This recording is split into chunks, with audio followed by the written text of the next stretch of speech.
All right, welcome to another episode of Embrace the Suck.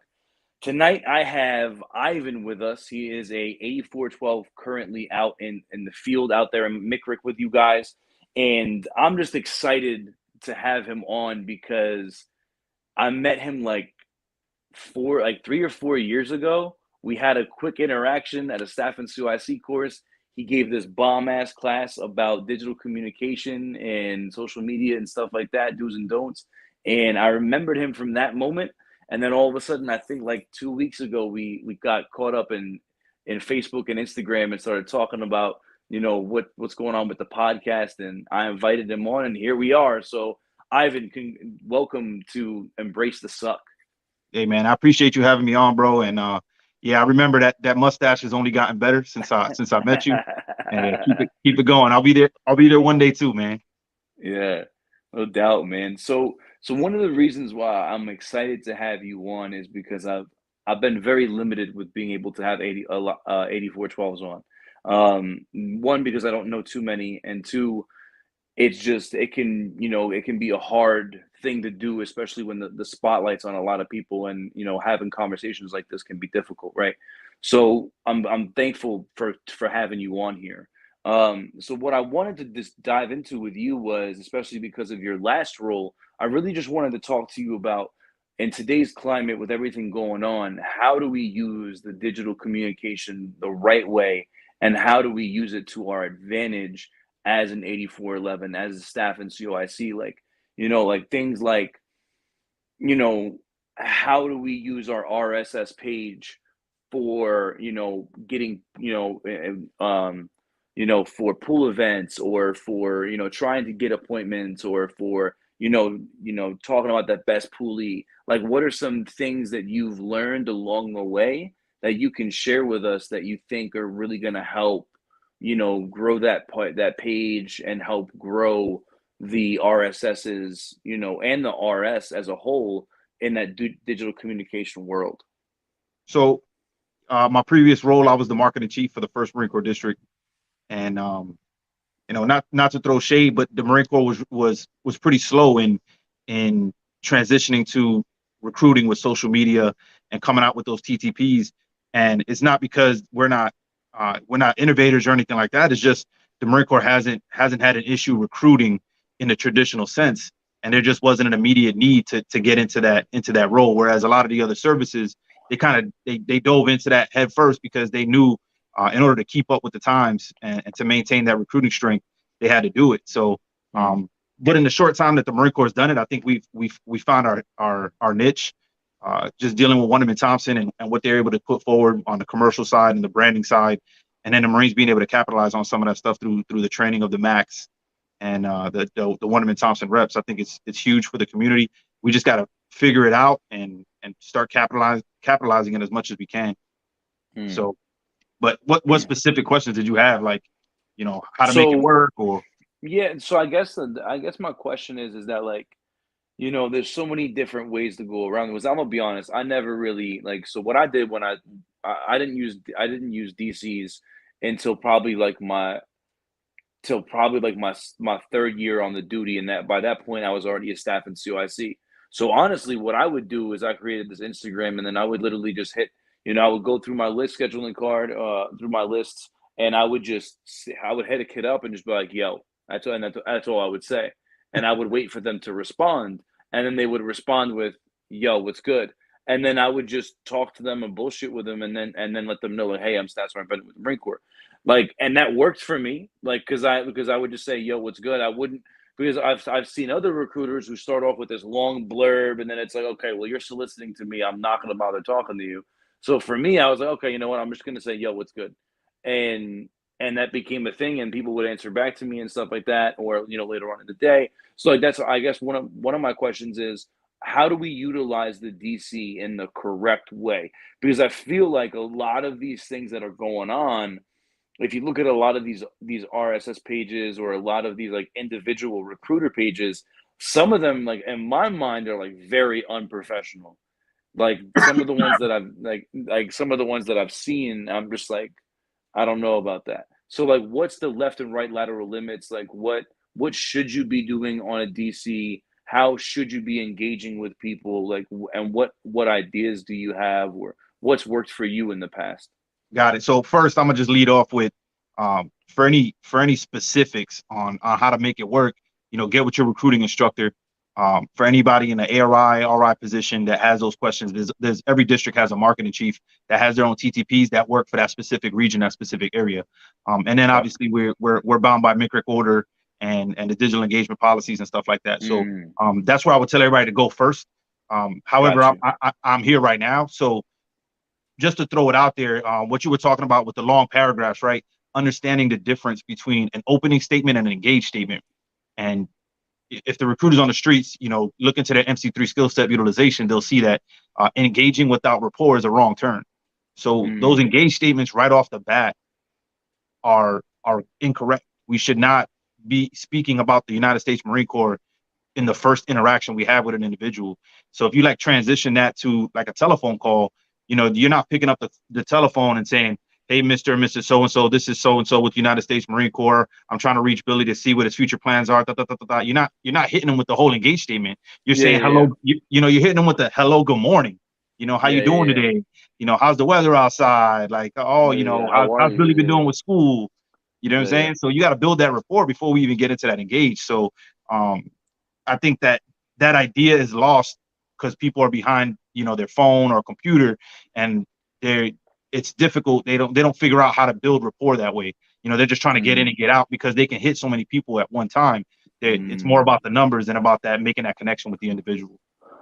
Yeah, and I'm glad that you said that, because that's a lot of what I've noticed. It's like, okay, well, hey, and and again, this is, opinion based, and this is just, talking, but a lot of times it becomes that, it becomes like, hey, you're gonna send 1,000 DCs this month, and it's like, okay, but am I having conversations, and is it quality, and is the quality of the DC, because now all of a sudden it becomes chasing numbers rather than quality work.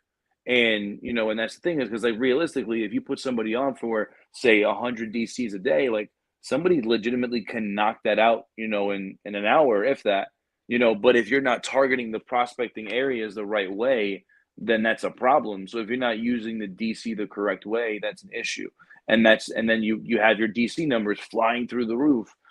So, like, so I guess, like, that's my, like, so my question is that, so what you're saying is, treat it the same way you would a TC. Talk to that person, gain that rapport. Use those MC3 skills, and then transition from the DC to a TC, so that you can finish the pack card, and do all that, and set the appointment. Yeah, so the purpose of a DC is to gain commitment on a follow-on phone call. That hasn't changed. That's always been there. We shouldn't be in social media asking basic screening questions or selling at all. Like, we got to get that individual on the phone, and then we do what we do because we know how to TC. But I'd like to bring up the difference between DC and DE. Right? Those are Okay. those are two totally different things. And then we also have EM. We can talk about that later, right? So there's all these acronyms the Marine Corps uses. We try to be as sexy as we can with the acronyms, but at the end of the day, DC is the act of engaging with a person in the digital realm, right? Through Okay. text message, through social media, through it's the actual act. Like a TC is the act of you picking up the phone, right?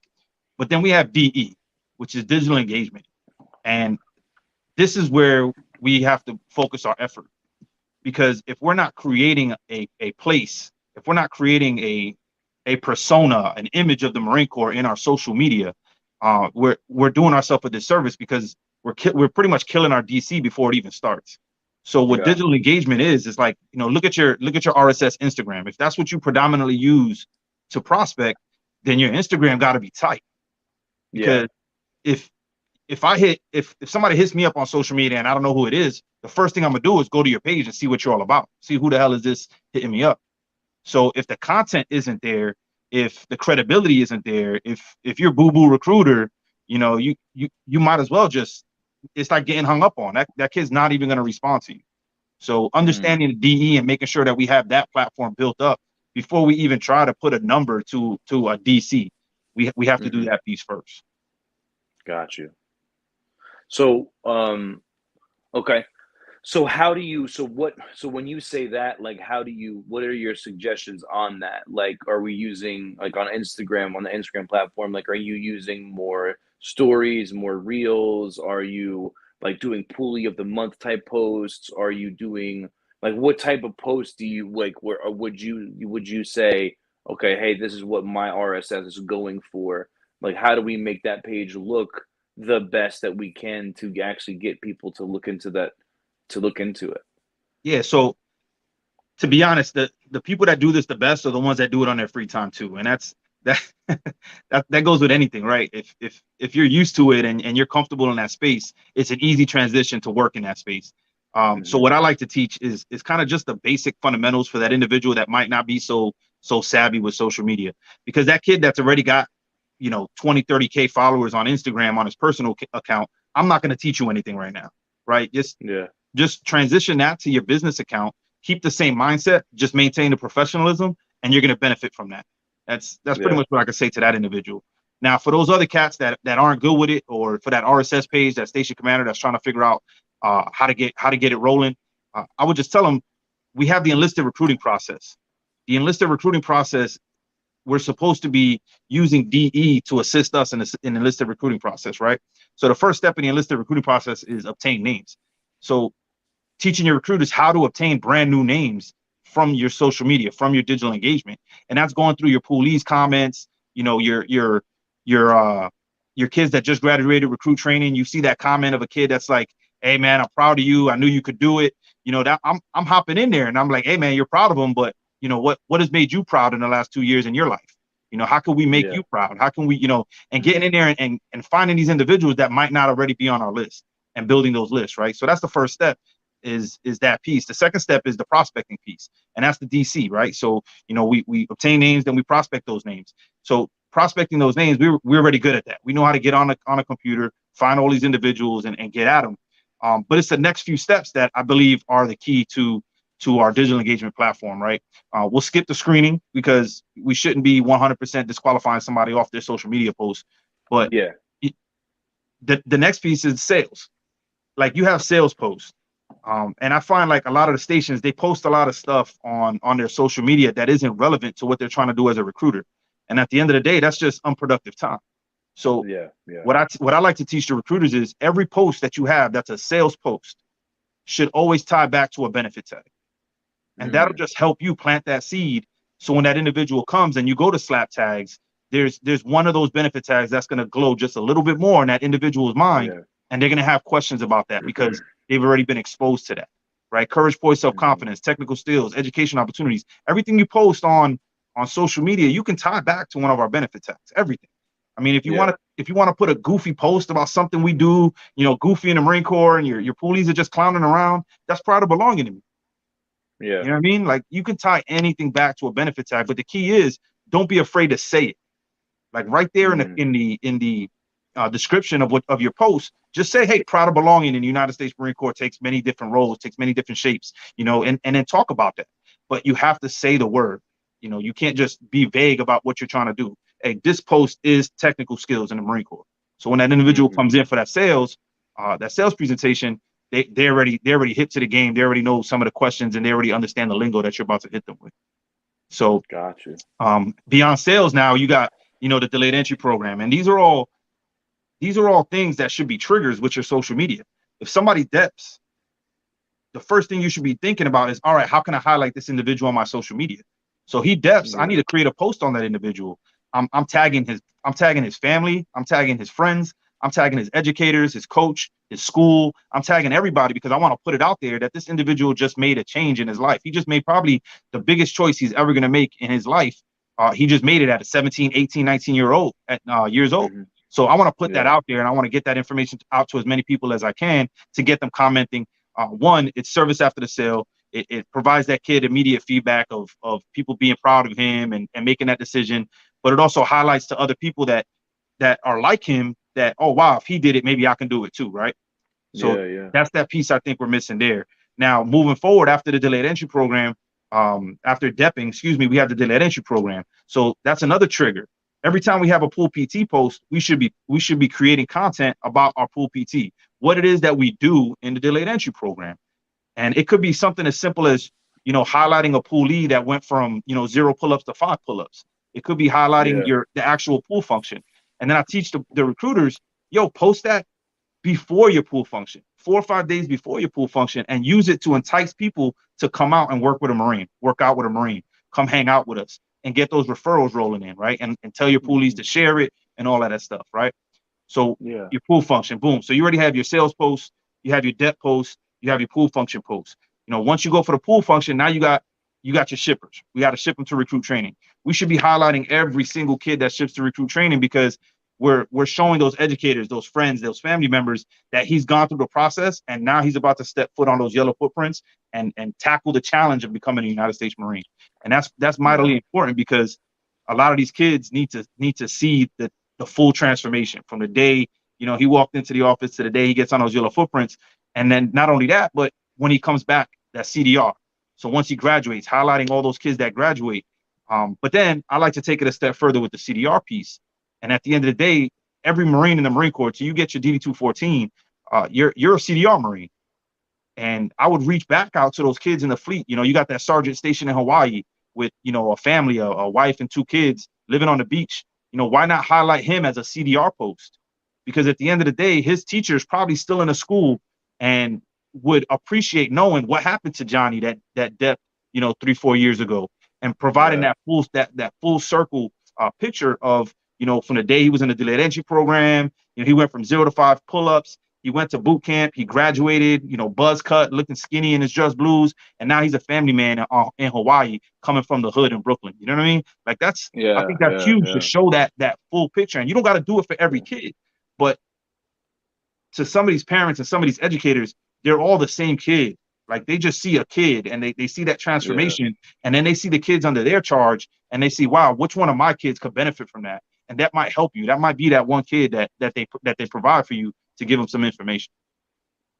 Yeah. Yeah, and one of the things that I did this once, and I never saw it done. So I don't know if there's 48 RSs, so I don't know if it's happened out there, and I think I'm the only one who ever thought of it, right? But what two things that I did was I found local entrepreneurs that were Marines, and I brought them to my pool functions, and then I had them speak on how the Marine Corps helped them get to where they wanted to be and how they credited the Marine Corps to it. And then what I did was I had the Mac come and then the Mac took photos of that person being there because the guy that I did it with was a retired lieutenant colonel. No, I'm sorry, he's a lieutenant colonel in the reserves right now. And at the time he worked for ESPN. He did he got a Grammy for a video that he made for Kobe Bryant. And he has like two Netflix originals. Like this dude's repertoire is insane. Like this dude's background's crazy. OIF vet, OEF vet, and now he's working for ESPN and doing all this stuff in the NFL. So I had him come out, did a talk with the pool, and then we took pictures, and the Mac did all of his stuff. But like one of the things that I don't see a lot of people doing is making posts like that. Is okay, well, because like you're in RS New Jersey, RS New York, wherever you are, and you're surrounded by veteran-owned businesses that are Marines. So now, if you highlight or tag yourself at their event or at their place, and now you have them talking, now you're talking about because as Marines, we preach community. We preach, hey, we make citizens to return to the community, but we don't talk about that part of it. Like we don't, as recruiters, and I'm being like, I remember this. Like we talk about the whole beginning part of it, but we don't talk about the returned citizen that's now in their community. So like my boy just said, he's like even making posts about that Marine that just retired out of the Marine Corps, and making posts like that because I feel like a lot of these pages you're only seeing the right now. You're not seeing the service after the sale like you're talking about.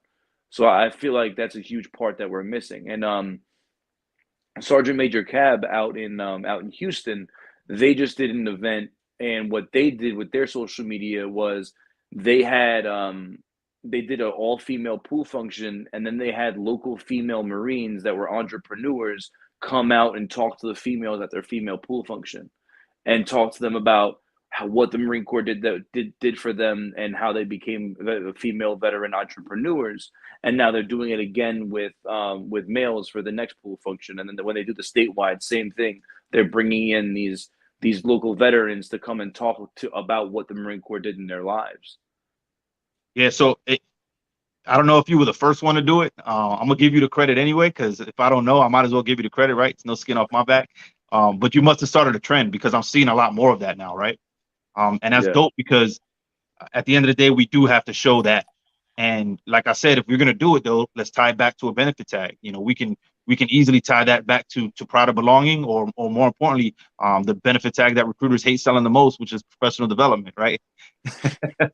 We could tie that right back to professional development, and I'm seeing a lot of it. I'm seeing a lot of it, and shame on the staff at UIC that doesn't know who those Marines are in their community, and that's a key a key point where using those contact cards and not Bro, just I was just gonna say that because it's so because I'll be real, man. I'll be real, and that's one of the reasons why I have this podcast is because like I'll be real and I'll be the guy that comes out and says, you know what, man, my working file as a recruiter and as staff at COIC was garbage. I didn't have contact cards. I didn't have take one stands, or I had them, but I didn't have them placed. And now hindsight's 2020.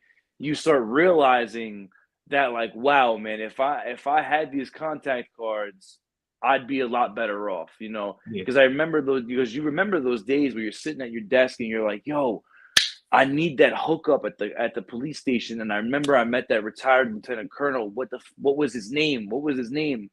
And it's like, okay, well, hey man, if you had your contact card, you could just look it up and it would be there. And I've been there. I remember being the guy who, I had this guy show up. He's like, hey, he called me. He's like, hey man, can you bring me a whole bunch of Marine Corps stickers? I said, yes. Guess what? I never did. I never brought him those stickers. And if I had put him in the contact card, followed up with him, and made those conversations and those connections, how many more contracts would I have gotten? How much better would I have been?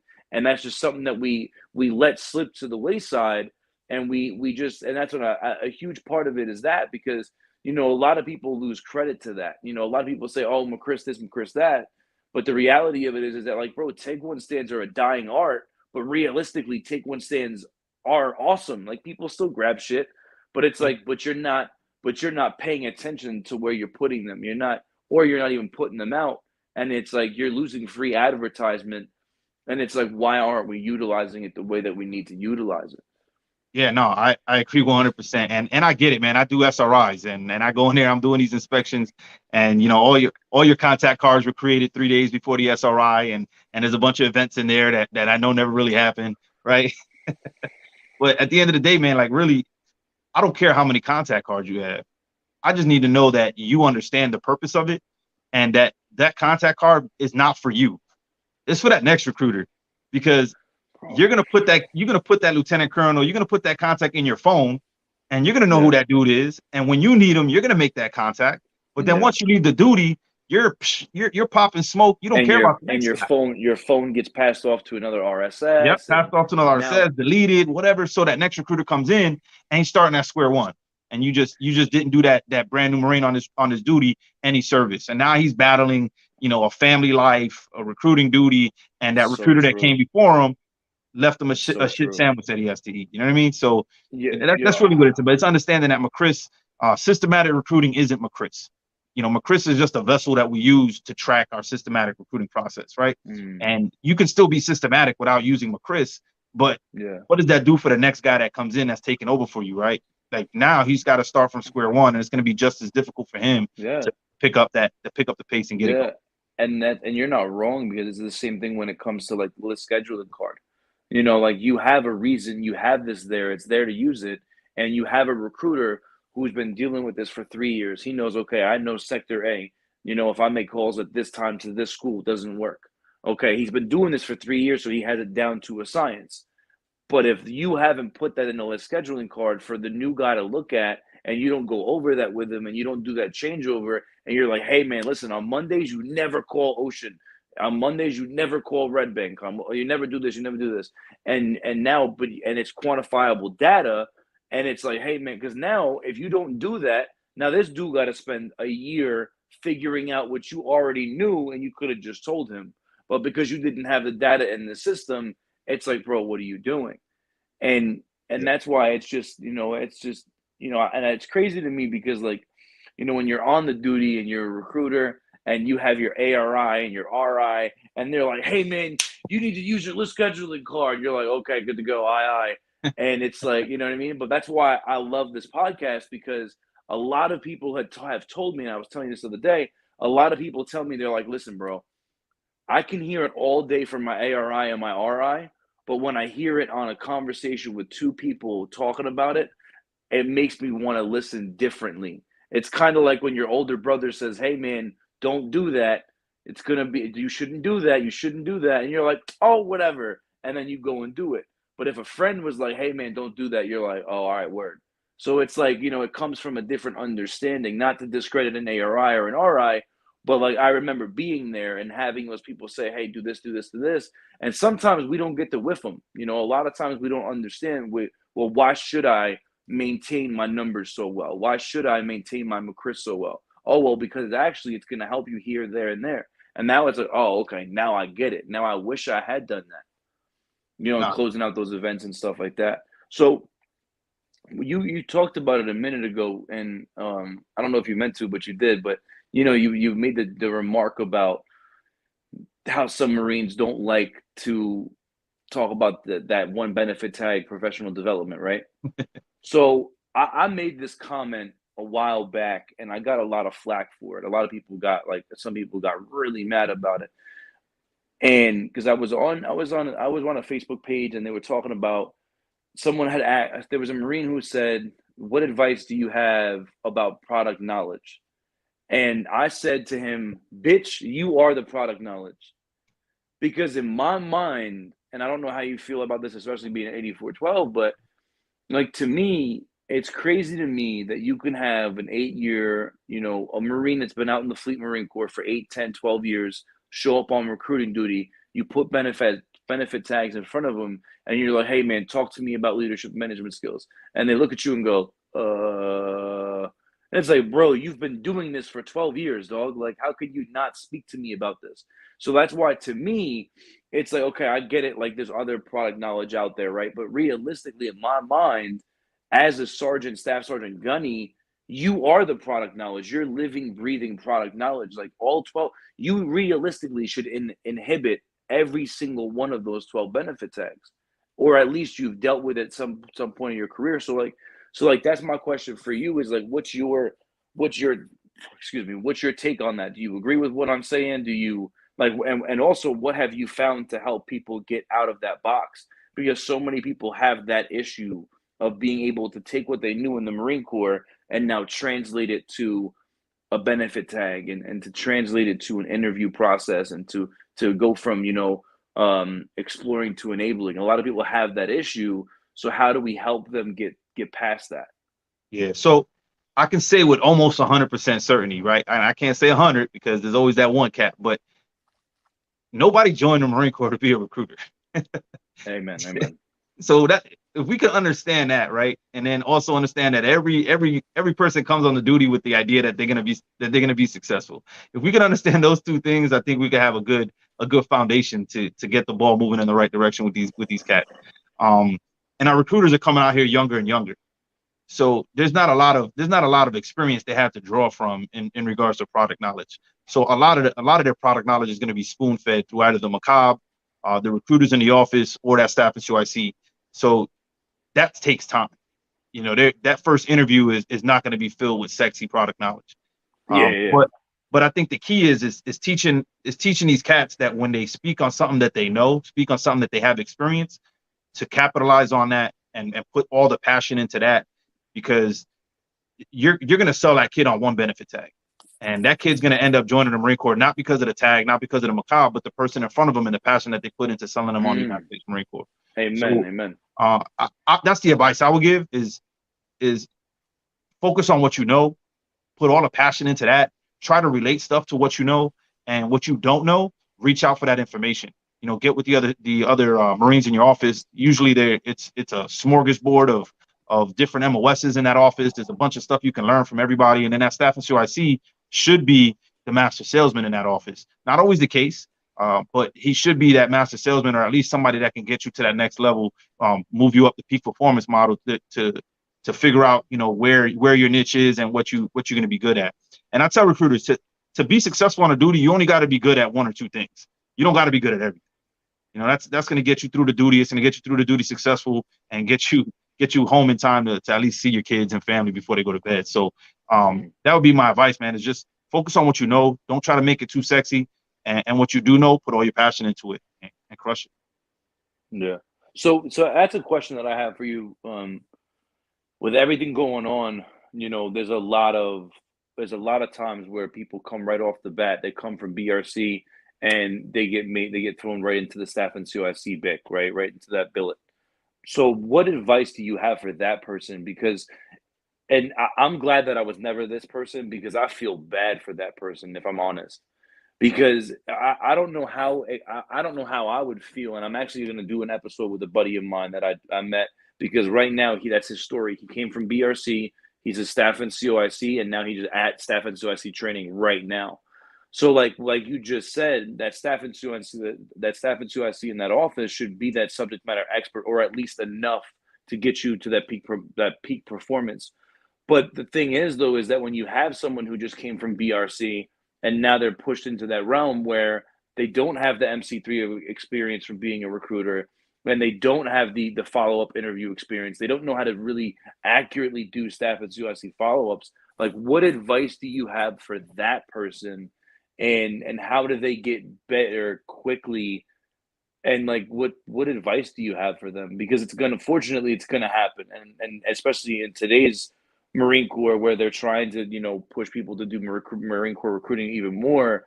You don't have a lot of second tour guys going out sometimes. So now it's like, okay, well, we're forced to be in a place to where we have to create staff and COICs right now. Yeah. Okay, so what advice would you give to that brand new staff and COIC that doesn't really know how to lead an office or how to MC3 or you know what I mean? Yeah. So I will lead off by saying, embrace the suck. Yeah. Uh, but truthfully though, you ask questions, man. Once you figure out how powerful your restatement letter is, and there's a box that's very rarely used on the restatement letter, and it's everywhere is different, but it's what do you need from the command group, and there's a box Mm, there. It's requesting support from the command group, and that's you restating how you're going to make mission. And at the bottom of that restatement letter, in order for you to make mission, I need this support. And if you're that guy, you should be requesting the RI shop in your office, the XO in your office, the ops chief in your office, MEPS in your office, like as often as possible. Like request the support, request the help. Because at the end of the day, if you ask for it and you don't get it, you know what I mean? mm, Like there's only so much you can teach yourself. You don't know what you don't know. So put that information yeah. in here and ask for the help. But also at the end of the day, man, like the recruiting is like, man, like I try to relate it to everything else we do in the Marine Corps with technical manuals, TMs, and I think the MICRIC and recruiting has took it even to the next level. That everything you need to know is online in a book. There's civilian books that have been written on sales. You can learn without being taught from your command group or from BRC. But you just got to be that go getter to have that drive to go do that. But for Hmm. that new guy, man, that's being a staff instructor, I see, is more about leadership. It's about building a team. It's about building a sense of responsibility in that office, a sense of responsibility to each other. Everybody doing what they need to do to accomplish the mission, and through shame, right? Like that recruiter, at the end of the day, if that recruiter isn't ashamed of not hitting his numbers and not writing his contracts for the other members of the team, then that environment isn't a successful environment in that office. Bro, I'm glad that you brought that up because that's something that I struggle with a lot. Or what I struggled with a lot on when I was on recruiting duty for 4 years because like when I was a recruiter, no, no, no, no, my bad. When I was a rec aide, there was this mass sergeant, and nobody. He was at the time he was the staff sergeant, and he was the staff in COIC, and he would come in the office. He would do his morning brief, and then the rest of the day he would do his follow ups and everything, right? But if at the end of the night he would be out the office by like 1800, and his A gunner would then take over. And if you didn't have an appointment, you never heard from the gunny or the staff sergeant, "Hey, why don't you have an appointment for tomorrow?" that A gunner was in your ass like, hey, motherfucker, why don't you have an appointment for tomorrow? Because I know that all the rest of us in this office do. And when I was a Lance Corporal and a corporal watching this happen, the accountability back in this was like 2011, 2012, the accountability of the recruiter in my eyes was so much more because if you weren't doing your job as a recruiter in that office, the other four recruiters were going to make it known like, hey, bro, we missed mission because you didn't bring your two because everybody else in this office did. And that's something like you're talking about is that like I feel like not I wouldn't say that it's gone, but I feel like that like I'm not saying like you should ostracize somebody or anything like that, right? Or hate somebody. But at the end of the day, like if you're not bringing your piece of the pie to the table and you're not coming into that office to help everybody in that office, like there should be some level of shame. Like there should be some level of like, bro, why are you even here? Like when we make mission and we go celebrate, you're not invited, bro. You can go AC, you can go TC because you didn't put forth an effort to even help this team. And I think in my mind that's a lot of what's going on right now across the Marine Corps recruiting command is that there's a lot of a lack of what does a team look like and what is success because right now as we can all see that the success isn't really there right now and if you walk into a lot of these RSs from what I'm hearing is it's also just because of the office doesn't feel like a team like it should Yeah, and that's why like with you being on the streets as long as you have how do you do that? How do you keep an office tight? How do you create unit cohesion? Because, the first thing you're told when you come out of BRC is, hey, recruiting duty is an individual duty. And in my mind, I hate that term because I don't agree with it. Because for the first time in your whole career, you're being taught to be an individual. But I don't need you to be an individual. I need this RSS to be a team. So that's my question for you is that how do you, as a staff in COIC, as a recruiter, well, station commander, how do you foster that type of team while on recruiting duty? Because in my opinion, it takes a very different type of leader to be a leader on recruiting duty than it does to be out in the Fleet Marine Corps. yeah. So I think it's a very different type of leadership, in nah, my it opinion. it is and it isn't, man. Like, MCDP1 talks a lot about the art and the science, but then specifically when you relate to combat, and I mean, to be honest, in the Marine Corps, recruiting duty is the closest thing you will get to combat. Just be having to be prepared every day, having those objectives, feeling the stress, the 36 months of sprints, it's stressful, man. I've had more. I'll be honest. I deployed to Iraq in 2004, 2006, and and I was in Fallujah both times, and outside of me feeling like my life was threatened, I've been more stressed on recruiting duty than I did both of my combat deployments. So yeah, it's getting back to the shame piece though. You can't shame somebody to be ashamed, right? That shame has to come from a genuine understanding that the Marines around you need you and you let them down. So like you can't just tell somebody you got to be ashamed of yourself. That's not going to cause them to be ashamed. That's going to cause them to not want to be a part of that team, right? You're literally doing the opposite of what you need to do to make that team. The way you get somebody to feel ashamed is you be there for them.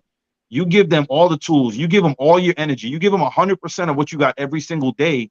And then when they don't do what they need to do because of either an attitude or just a lack of their will to do it, then you could look at them a little different and be like, hey man, like I'm giving you everything I got. What else I got? What else do I have to do? At that point, that individual should be ashamed of not doing what their part, right? So that's where it starts, man. Like that staff in CRC has to show that they're giving everything they got, and they're there for the team. They can't be that yes man. They gotta cut. They gotta be there for that.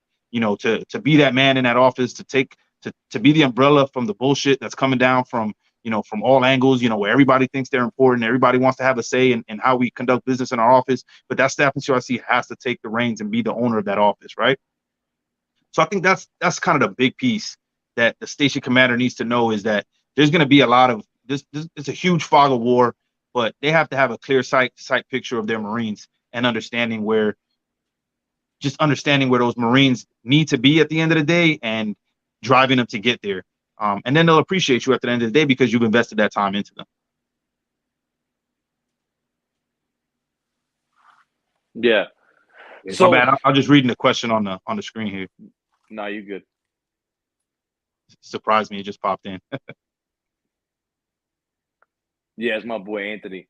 But no, and that's the truth. Like I have a buddy right now, who just became a meritorious staff sergeant, and they put him in charge of an office in as a sergeant. And I was so happy for him because I knew that he was gonna kill it. Like I knew that as a sergeant, I was like, bro, you've been on the streets 2 years. I was like, bro, the fact that if you're still a third year recruiter, like this is ridiculous. Like you need to go lead an office. And luckily, thankfully, they did it and they made him a staff in CIC, and now he's a meritorious staff sergeant, and the dude's killing it. Um, and I think that's a huge part of it too. Like a lot of times with the training and stuff is that sometimes there's sergeants that are out there that can do the job, but then there's some people that are against that. Like I've heard before that there's some commanders, there's some COs that are like, no, a sergeant will not be in charge of an office, and there's I had a sergeant major who was like that. Literally checked in and he was like, I will not have a sergeant as an A gunner, not happening. And we literally had to literally reallocate all the A gunners. But we went from talking about the staff in CYC. One of the questions that I want to ask you as well is, in your mind, what's the role of an A gunner? Because I've had a lot of people reach out to me, and I remember when I was on the duty, sometimes you just feel like when you're an A gunner, it's like you're not even a thing, like it's not even a real thing. Like sometimes like they don't have a purpose, or at least the command doesn't seem to give them a purpose. And it's like, oh, and unless my staff NCO is on vacation, now here I am, I'm going to be the one in charge. But realistically, it's like I feel like the A gunner is an underutilized billet, and I feel like it should be utilized a lot more than it is. Because I feel like if they're trained correctly, it can be a great billet. But then it's also the same thing because sometimes you have these people who become A gunners, and then their staff and COICs teach them everything, and then the staff and COIC just goes home and does nothing, and the A gunner is actually running the office, and the staff and COIC has been golfing for months. You know what I mean? So my question is, how do we make the A gunner a billet that means something, and help utilize it to make that a stronger team? Yeah. So to be honest, I've been blessed when I as a station commander to have phenomenal A gunners. Whether it was the first station I became the staff in CIC in. I became the staff in CIC right before my 9 month eval. So I barely knew how to recruit myself because I wasn't a second tour recruiter, and they made me the staff in CIC at that office. And my A gunner was one of the Marines that was going through it with me, right? Like we were both staff sergeants in the office together. We were both going through missed mission briefs, long nights. So him as my A gunner, we already had that rapport, that understanding. Like, hey, we're gonna take this, we're gonna take the reins on this, we're gonna turn this ship around, and we're gonna do it together. So that was an easy relationship to foster. But just from what I've seen in 2 districts now, those stations that are fire and forget, that are firing on all cylinders, have strong A gunners. I have yet to see an office where the station commander can continuously strive to be a top performing RSS by putting all that work on his own shoulders or her own shoulders, right? That A gunner is mightily important to the success of that station. But I think it begins with, and what I would have the Marines ask is your command conducting A gunner training? Are we developing these kids to be A gunners? Are we taking time out of the day to allow those A gunners to call in numbers? Are we allowing those A gunners to do RSS training? Are we pulling those A gunners aside during all hands and doing something different with them so they can feel a sense of pride in the billet and feel like they're no shit, like the supporting element for that staff in CIC? We have to foster that relationship, and we have to put them on a pedestal for them to understand how important their role is, because that billet sucks. You got to Mm-hmm. be the staff of CIC and a recruiter. And if Yeah. if we don't foster that relationship and make them feel like that what they're doing is dope and meaningful, and they're legit, they're the bench for the next staff in CIC. If we don't show them that, then you're not gonna have that A gunner that goes the extra mile for that station. Mm-hmm. Yeah. Yeah, and I definitely understand that because I remember when I became an A gunner, like, I mean, when I became a staff in COIC, I was an A gunner for probably like a year. And when I became a staff in COIC, I literally, before, well, actually, I went to the course that we met at, and then I became the staff in COIC. And I remember being my first day on the duty, I mean, my first day in my office, and I didn't know how to call in numbers. I had no idea how to call in numbers. So I went up to my A gunner, and he was a seasoned recruiter, and he was like me and him were around the same time, but he had a really good staff at USC that taught him, how to do all this stuff. So I was like, hey, do you know how to call in numbers? He was like, yeah, I got you. He's like, you don't know how? I was like, not a clue. So he literally ran through, me and him sat in my office, and I was like, bro, I appreciate the help. I appreciate you, bro. And he literally showed me how to call in numbers, and then I called in and I did the numbers, and I was like, and they were like, oh, sounds good. I was like, oh, I was like, bro, thank you, man. You hooked it up. Like I had no idea, Yeah, and I yeah, had been yeah. because my staff in COIC at the time, like you said, he never let me call in numbers. He, or like when he was on leave before I became the A gunner, it was the other A gunner. So I really didn't have a knowledge of how to do it. And if I did, it was like one or two times. So I didn't, I wasn't brought up or brushed up to where I should have been. And it sucked.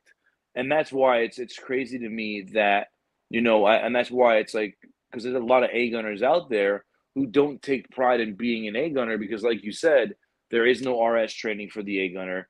They don't get to go to do these different things. They're not. There's no expectation. I remember when I became an A gunner, I asked the CO if I was going to get an appointment letter, and he was like, "No, why would I do that?" And I was like, "Well, isn't in my head? I was like, well, isn't it a billet? Like, isn't it an official billet? Like, shouldn't I have an A gunner billet description? Like, in my mind, like that's what I thought, but I never did. Yeah. So I feel like there's so much times where like it's just like, oh, hey, here's this thing, and it's okay. Well, what does it mean, and how do we help them become better, and how do we make it mean something? So one of the things I want to ask you as well is how did you find yourself becoming a 12? Like, why did that happen for you, and how come you've decided to stay out here and make it a lifelong thing? Like, Yeah, so I came on the duty, man. I got to get my years right, man, because I was just thinking that when you asked me earlier that you were going to ask me about, when I became, I started thinking, man, I got my years all jacked up, but I'm pretty sure I came out on the duty in 2013. That's when I came out okay, on the duty, and I was already at 12 years in the Marine Corps, staff sergeant. I had been trying to come on the duty for about 2 years prior, and I couldn't get on because of my MOS. And finally, I was able to get on the duty. Um, and I became an 8412 in late 2015. That's when I became an 8412. I think the driving force to me being an 8412, other than I saw the Marines that we were putting in the Marine Corps, and I didn't want to go back to the fleet and be. No, I'm just joking. No, I think the driving factor was influence, man. Like I remember being in the fleet and being in formation, everybody going home at the same time, and everybody showing up at the same time, and some people did their job, some people didn't do their job. It was just kind of like, hey, there was enough people to handle all the work, and if there wasn't work, it was just whatever. I didn't feel like there was enough influence. There wasn't enough way for a staff sergeant or a gunnery sergeant to be able to influence Marines' lives and careers.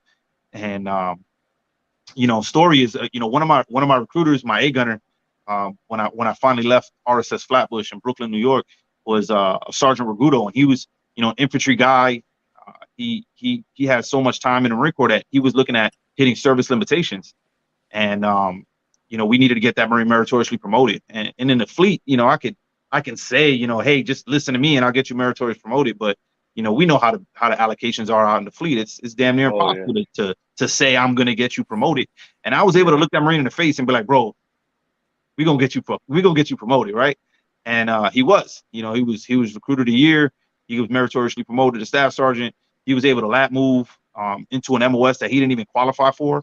The Ockfield sponsor called him and was like, "You got meritoriously promoted on a special duty assignment. You're exactly the Marine we need in our MOS." So he was able to lat move wow, to an MOS that he didn't even qualify for, to be honest. And he's still in the Marine Corps today. He's out in 29 Palms. You know, him and his family are doing great things, and I feel like, you know, that was a pinnacle point in his, not in his career, but in his life. Yeah. That cat came 18 years old from the Philippines with nothing, and walked into a Wow. recruiting office, joined the Marine Corps, and you know that's all he's known since he's been in this country. And I was able to assist him. You know, obviously he did all the work. I beat him up, man. I was hard as hell on him, but he did the Yeah. work. He did what he needed. He got meritorious promoted. And now he's going to be able to have an opportunity to retire from the United States Marine Corps. So Wow. that was one of the first inklings that I had where, you know what, I could do this long term. Like, this is dope. If I can affect careers and be a positive change for these cats, and make life just a little bit easier for these recruiters that come out here, you know, like deer in the headlights, like what did I get myself into? Yeah. Uh, Yeah. that Yeah. that's really what changed it for me, man. And it's been dope, man. And since then, I've been able to have Marines come up under my charge and become 8412s also, and that's dope, man. That's, to be honest, there's nothing more, you know, satisfying than that. That's dope. That's so awesome. I'm glad to hear that because, you know, like I'm a huge advocate for 8412s only because like when I met my share of like some that should be my opinion should be better, yes. Um but like when I'm on these Facebook groups and everyone blames the 8412 for how horrible recruiting duty is, I'm like, bro, listen, it's a collective effort. It's everybody. It's recruiters, it's the staff at COSC, it's the command members. It's not just these 8412s. And then you have people that are like, oh, 8412s are just draft dodgers, and it's like, or deployment dodgers, and it's like, bro, if you talk to a lot of them are actually people who were on 2 or 3 deployments before they became, you know, 8412s. But no, it's just awesome to hear that. And that's why I love having 8412s on, because a lot of people don't understand that, like, what it takes to be an 8412. Like, you're away from your family, you're moving constantly, you're, you know, if you're an ARI and RI, you're on the road, you're doing training. So it's like, you know, when you're really working and making it happen, like the stuff that you're doing is a pinnacle part of our history, because we can't be Marines without 8412s. Like, there wouldn't be a Marine Corps if we didn't have career recruiters that were out there doing what you're doing. So, you know, so I guess one of the questions that I also want to ask you really is just how, and I know this is a touchy subject and I know it's a hard question, but how do we get Marines in and out of the office and not sitting at work 7 days a week? Like, what advice do you have on that? Because I feel like it happened. I know I was a problem of it. I know I attempted to stop it. I know sometimes when I was a staff and so I did it, but I was always there with them.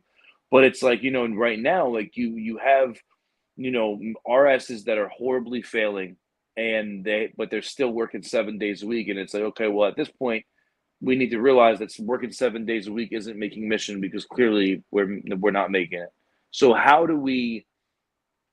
And this kind of goes back to that fostering that team effort, but like, how do we like work while we're at work and get it to where, you know what, we have a good livelihood, you see your family, you're doing stuff with your family, and like I'm not keeping you at the office till 2300, because realistically you're not making quality TCs after 8 o'clock. I hope to God you're not out there HVing, because if you're knocking on my door at 9 o'clock at night, there's going to be an issue. But like, how do we, you know, what advice do you have for that staff and CO that's, you know, that's struggling with that? So I had a good thing going towards the tail end of my time in RSS Flatbush, where, you know, just to give you kind of my battle rhythm, man, we would set up appointments um early in the week. Friday we'd come in. We generally on Fridays we'd be in civies. We treat Friday as our admin day. Saturday I would tell the Marines, hey, just do something with your pool on Saturday. I didn't need to see them, right? But they needed to have their 3 appointments for Monday and 2 appointments for Tuesday. So from Thursday night to Monday morning, they knew what they needed to have from me on Monday and Tuesday. And they would have, when they first come out here, they're like, man, we want time off. We want time off.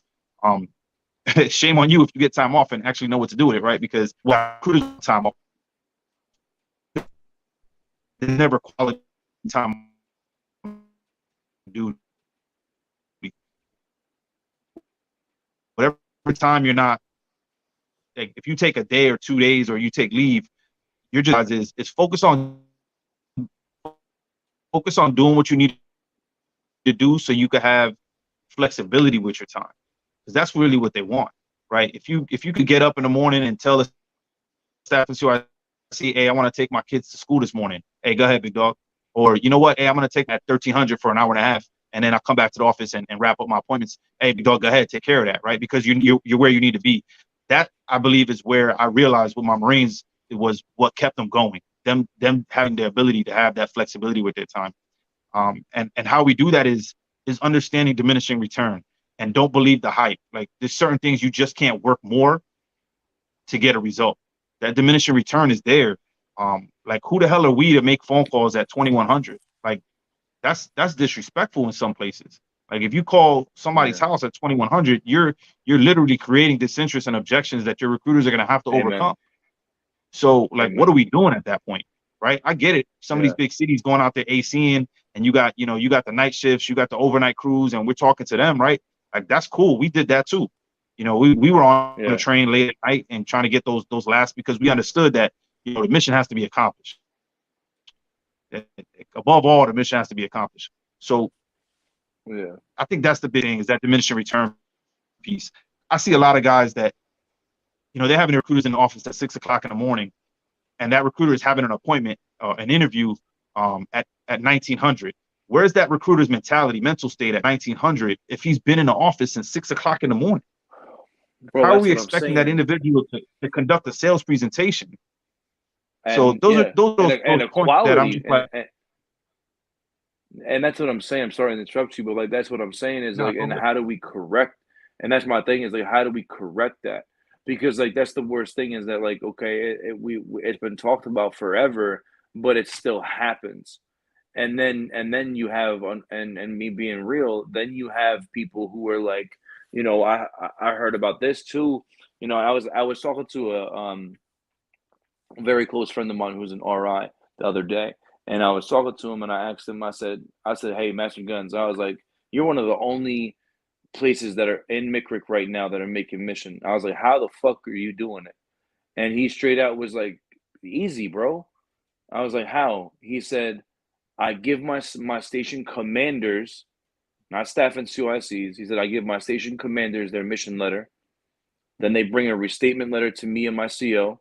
They tell me how they're going to make their mission. They tell me what they need, and then I let them go and do forth good things. And then if they need my help along the way, I'm gonna be there. I'm gonna aid them, whatever, whatever. But he's like, but I'm letting them command their own RSSs. They come in when they gotta come in. They leave when they gotta come. They got when they leave, because I've seen it to where I had one CEO who was like that. Then I had another CEO who was like, "No, I'm gonna tell you you have to be at the office by 8 a.m. And then if you want to leave the office, you have to call me and ask me if you could leave." And it's like, if we think about this in a realistic manner, like you already stated, in Flatbush, it makes sense to go out in AC at 9, 10 o'clock at night because the night workers and stuff like that, right? But if you're in an area where businesses are closed after 8 o'clock, kids are already home sleeping, parents are home sleeping, there's nowhere to go. Okay, well then what are we doing in the office past 2000? And that's the thing too, is that all across the state, wherever state you're in, every AO is different. So in my mind, as an RSCO, as an RSRI, you can't blanket and say, hey, the whole RS is working from 8 a.m. until 2100, because that's just not, it doesn't make sense. It's not feasible, because in that AO, and maybe it doesn't make, because like in my mind, when I was in every RSS that I was in three different RSSs, nothing started popping off until like 11 o'clock.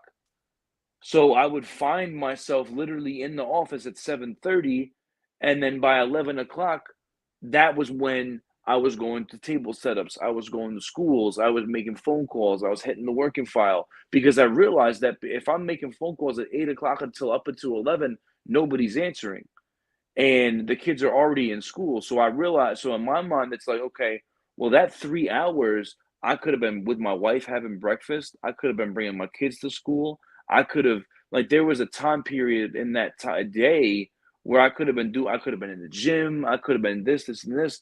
And it's like, that's the part where we're failing these Marines, and I was listening to a podcast the other day, and it's ran by an 8412, I believe. And I aligned with this dude so much because I was like, bro, you're not wrong. Like that, like there's Marines that, like you'll have staff and COs that call their Marines and they're like, hey, you know what? Every day, and I've had command members tell me this, hey, every day you're gonna have a TC power hour at 1300, no matter what. And it's like, but what if I have Marines that are an hour away? Now they got to drive an hour to come make TCs here and then make their TCs and then drive back to their AO? Yes. But they just lost 2 hours in travel time. They have a cell phone and a laptop. They could just make those TCs in the car, right?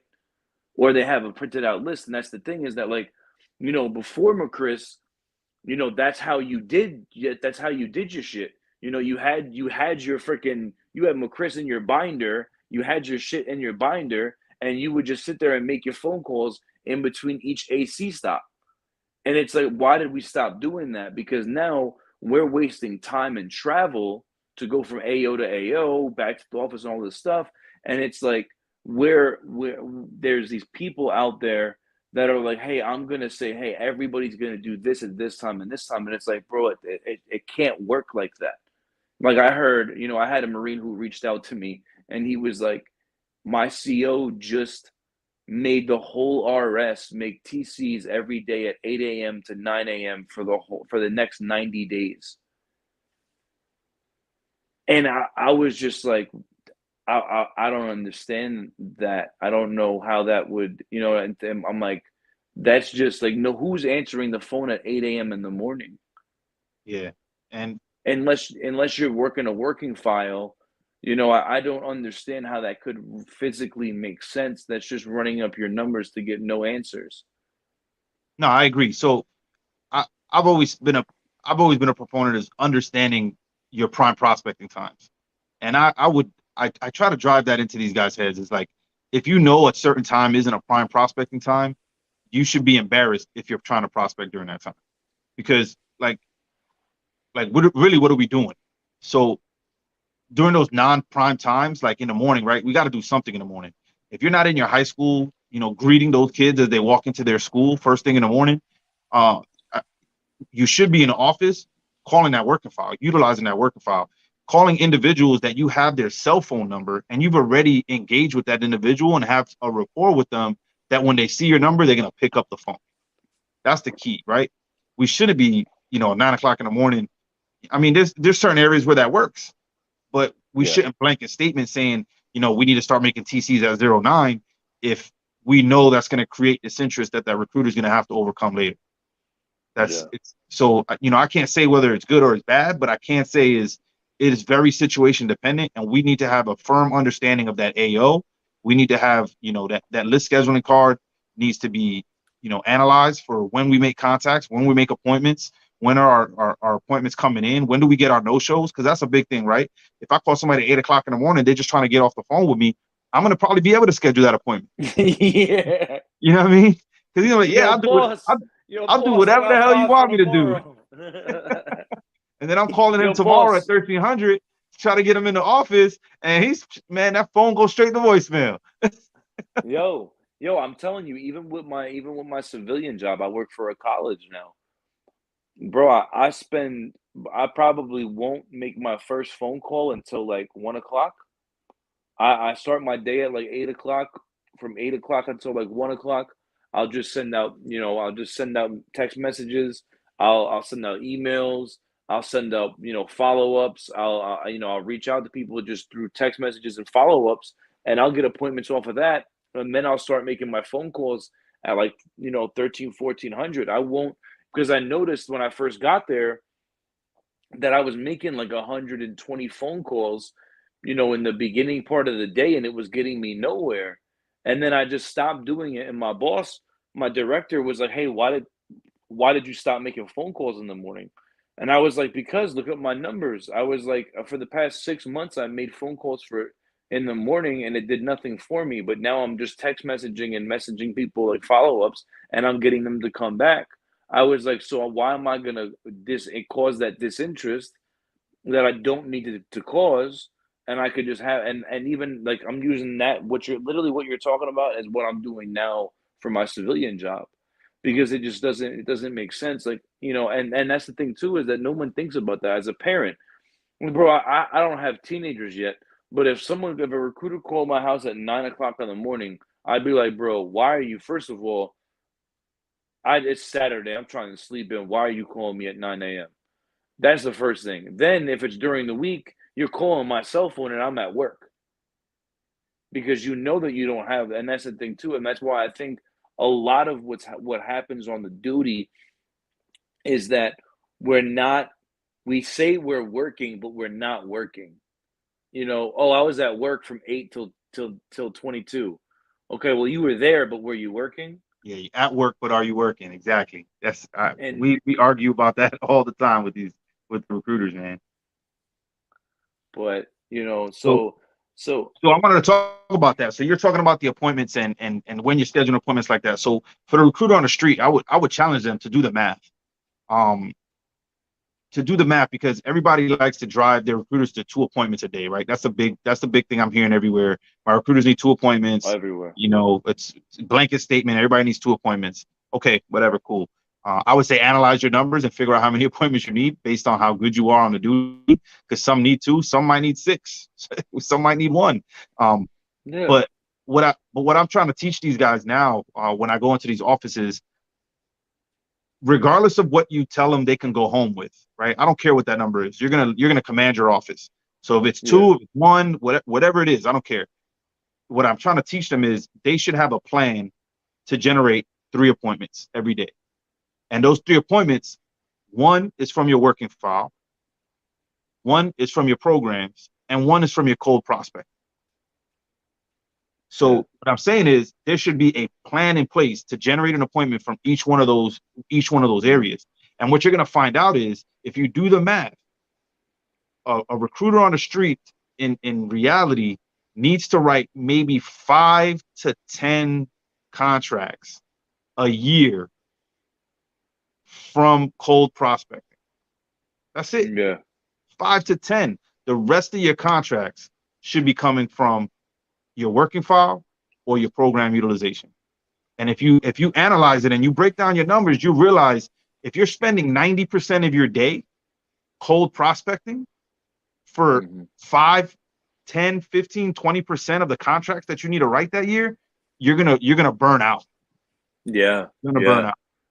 Yo, and it's so true because like and that's why I love having these conversations because like that's something that took me 2 years to figure out what you just told me in a minute. Like, because I literally I got to that point. I was burnt out and I was like, bro, why am I working so hard? And then all of a sudden I was like, wait a minute, I don't have to keep cold prospecting. I can do all these other things. And that was the thing about it. And that's the thing is like we don't utilize these programs correctly.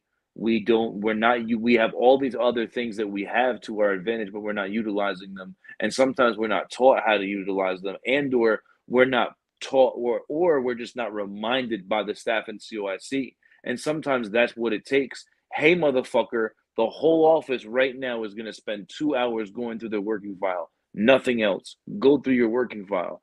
Hey, everybody's gonna clean up their working file. Hey, everybody's gonna go through your TDQs. Hey, or hey, I'm a staff sergeant. I'm the staff NCO. Hey, while you're all out ACing, I'm gonna go through all the TDQs and I'm gonna hit them up. Or hey, I'm gonna hit my interview log up. And I feel like that's a huge part of it too. Is that I feel like a lot of times that we're just that I feel like there's a huge part of the failure is on the staff in CYC, if I'm honest.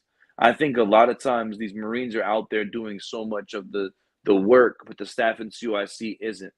Like, I feel like a lot of times you have these staff in CYC quarterbacks, those armchair quarterbacks who are like, hey, go do this, go do this, go do this. And it's like, okay, well, what are you doing? Like, what are you doing? And I get it. I remember being in staff in CYC, having the phone calls and the conference calls, and I get that. But it's like, okay, well, that's not an all day thing. Like, and if you're like we were talking about earlier on, if you're the subject matter expert of that office, you should be able to go get a same day interview and pull it in the office and show that recruiter, hey, I can still do that. And you should, and that's like, and that's how I worked, because I would go out with the Marines, and a lot of people didn't like that about me. A lot of people, a lot of command members, a lot of Marines were like, hey man, you work too hard with those Marines. And I'm like, no, I'm with them in the fight. Like I'm gonna show them that I can do it. I'm gonna be out there. Like if I have my Marines doing a TC Power Hour, I'm gonna stand right there in between all of them, TCing right there with them, and then I'm gonna make a bet. Hey, I bet I can get 2 appointments for tomorrow, and you can't. And then boom, and now it's breeding competition in the office, and it's doing all this stuff. And then like you were talking about with the incentives of like, hey, everyone always says that. I've been hearing this shit for 10 years. Hey, 2 appointments for tomorrow, and you can go home. 2 appointments for tomorrow, you can go home. And then the staff and says, oh well, they're not quality. They're gonna be no show. Find me a third. And it's like, bro, what do you mean? And then it's like, oh well, we didn't find enough as an office. We're all gonna stay here. And it's like, bro, what are you talking about? So now, I got to the point where, because that's the thing too, is that, people are like, oh, hey, I need my appointments. Bro, I can shit you out 2 appointments for tomorrow. They're going to be good though. Like, and that's why I ended up becoming the person where I didn't ask for appointments. I said, hey, I need 3 NWAs. Get me my 3 NWAs by phase line, and then we'll have a discussion on when you can go home this whole week. Hey, get me my contracts by phase line, and we can have a discussion. Because in my mind, when you put it at the oh, get me three a day, get me three a day, I get, the number, what is it, the rule of three. In my mind, it's like that just becomes a number that we're chasing. But if I tell you, hey, listen, I need a fucking shipper, go find me a shipper, and that's what you're bringing me, and that's your mentality of that's what I'm bringing you, then we have a different quality of life, because you're coming to me with the end state. You're coming to me with, you know what, this is going to be this kid's not going to no show staff sergeant. This kid's not going to show, because your mentality has switched.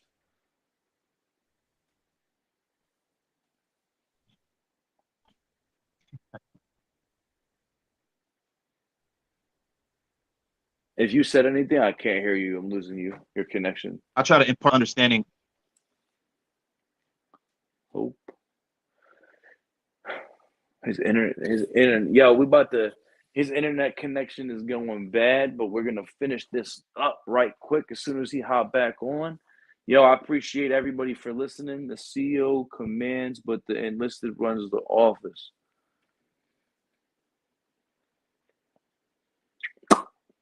Anthony, if you're still watching, I gotta get you on the next episode, bro. I gotta get you on this podcast. Me and you gotta get a podcast going, Ant. Hillary! Yo. You got me? Yeah, I got you. All right, man, my bad. So what were you saying after what I said? I didn't hear you. Yeah, that. So, man, I lost my train of thought, man. We'll So I had said that, everybody says the rule of three. Everybody says, hey, 2 appointments for tomorrow, 2 appointments for tomorrow. So eventually, when I became a staff in COIC, I hated that term. I hated when my staff in COIC would tell me, hey, find me two for tomorrow, you can go home, because it becomes bullshit and nobody believes in it. So what I started doing, and it's because of one of my boys came in the office, and when I became a staff in COIC, he was a very close friend of mine. First day I was in the office, he came in, my boy Spears, and he was like, Staff Sergeant, what do I need to go home? And I said, two for tomorrow. He said, no. He said, no. He said, if you need two for tomorrow, here they are. And I was like, what? And he was like, what do you need? And then he looked at me and said, what do I need to be home by 4:30 so I can be home with my wife and kids? Because I eat dinner with my family every night. And I was like, I need two contracts by Thursday. And he was like, so you need me to you need me to find two by phase line. And I was like, yes. He goes, all right, word. Dude, literally, no lie, left, came back like 2.5 hours later, walked in with two kids, hand me NWAs, 680-2007. He's like, can I go home right now? I was like, word. Guess what? That literally became my life with that dude for the next 7 months. He would literally every single day come in, hey, what do I need for tomorrow? Hey, what do I need for tomorrow? And for him, he felt the same way I did. He was like, bro, I've heard two appointments for tomorrow for the past 2 years. And then guess what? I'm at the office all day long. He was like, what do I need to have this livelihood that we talk about? And I was like, and then I started doing this where I was like, you know what? As soon as you get your first 2 contracts of the month, you have weekends off for the rest of the month. And now everybody in the office was trying to fight to get their contracts because if they got their 2 contracts at the end of the month, well, it's the last weekend of the month. You only have 1 weekend off. But if you found your contract at the beginning of the month, oh shit, well now I have the next 4 weekends off besides pool PT on that Saturday. So Yeah. now they were rushing to get these appointments. Then I was like, okay, well if you have 4, I'm gonna give you a week off. I'm gonna tell the CEO to put in a week of leave and submit it. And then they were like, wait a minute, if I write you 4, you'll give me a week off? I was like, yeah. They're like, all right, word, bet. I had a dude literally go from writing 0 4s to writing 6 4s because he Yeah. was No. like, wait a minute, you're going to give me a week off to do what I'm already doing, but actually give it to me? And the moment I did it one time, the whole office was what? They were like, okay. Yeah, that's really what it is. So what I was getting at, and you reminded me with that right there is understanding what a result is. So a lot of times we chase things that aren't results. Like, hey man, I need you to get this many contacts. I need you to get this many appointments. Like none of that is a result. So if we're chasing things that aren't results, those recruiters are gonna pull the wool over a station commander's eyes every single day. I'm gonna give you exactly what you asked me for. Now the first Yep. result is the interview. That's something tangible. That's something, hey, that kid screened, that kid is qualified, that individual is now going to sit kneecap to kneecap with you and get a sales presentation that I can witness. That is the first result. So if anything, that's the first thing we should be driving. Those Marines need to get however many interviews they need to get in order for them to accomplish that mission, right? So we'll start there. But I see what you're saying, right? Is if you tell a recruiter, hey, just get me 2 contracts by this day, the problem lies with, and this is the other side, right? The other side of the coin for that is Yeah. when he doesn't get you those contracts, right? When that kid doesn't, and then he's looking at you and it's like, did you drive him to those contracts, or did you really, by telling him give me 2 contracts, did you just tell him fit fo, figure it the fuck out?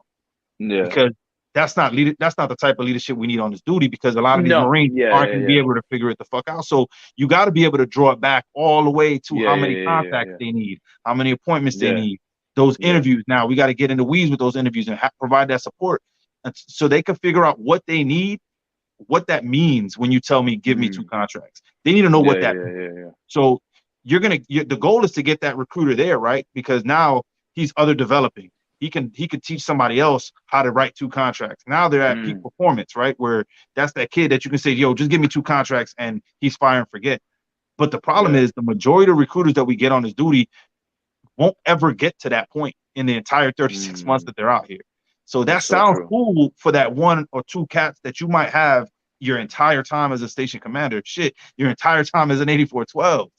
But Yeah. we still have to understand the minutia that it takes to create that contract, to create Yeah. that interview, the Mm-hmm. NWA that contract. So, but I understand what you're saying, right? Is I think your And that's intent of and what that's you were what I trying to was. say.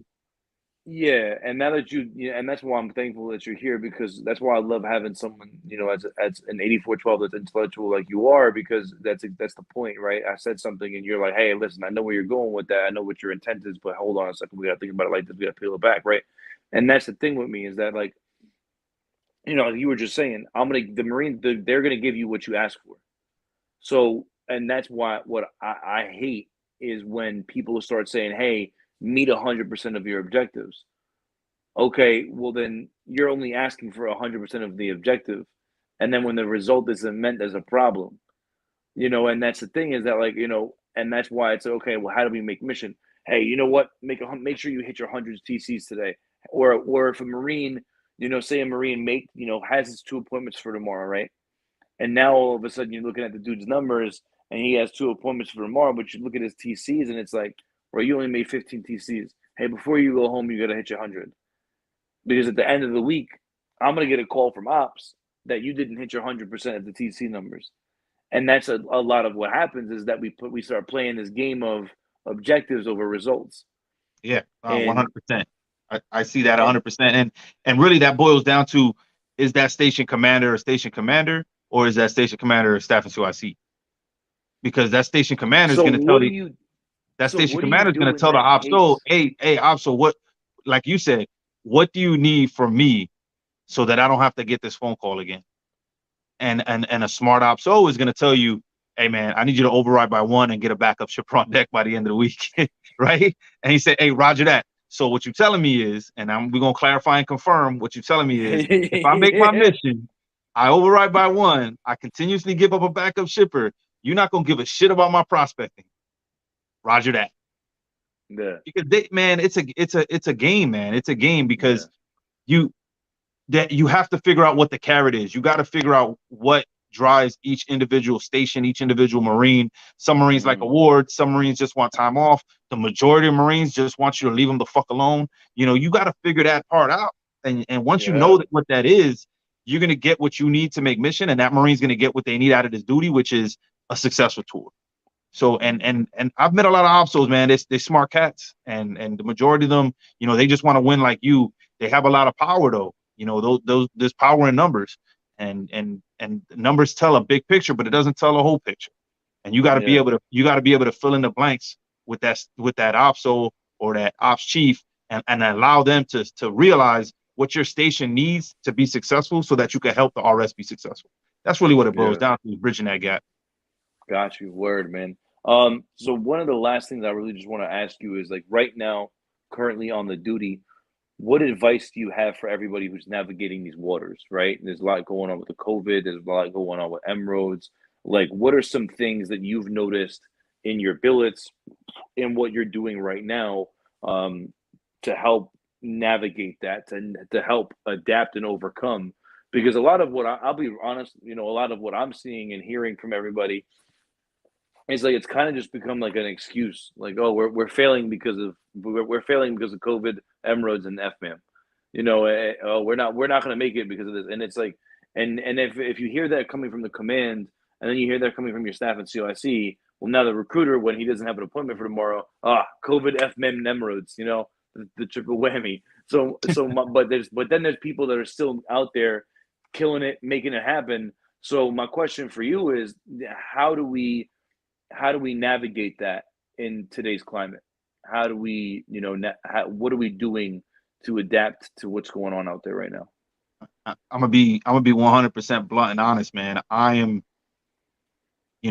by no means, a rock star 8412. I'm by no means, this, the pinnacle. Like, I'm still learning, man. I'm still finding my way up that peak performance model on my current billet, right? All I know is from what I see. All I can talk to you about is my experiences, and Yeah, I'm of trying to course. get better every day myself. What I do know is, as an 8412, as somebody in a leadership position, understanding that you bitch up, right? You should be bitching up. You need to let, that station commander needs to let that RI know what obstacles are in their way to make that mission, but not allow those recruiters to use that as an excuse to making their mission, right? Because that RI is not going to allow you to use that excuse, but he should be passing that information on to the CO, to the district COs, because they know what the issues are, and they're real Yeah, issues.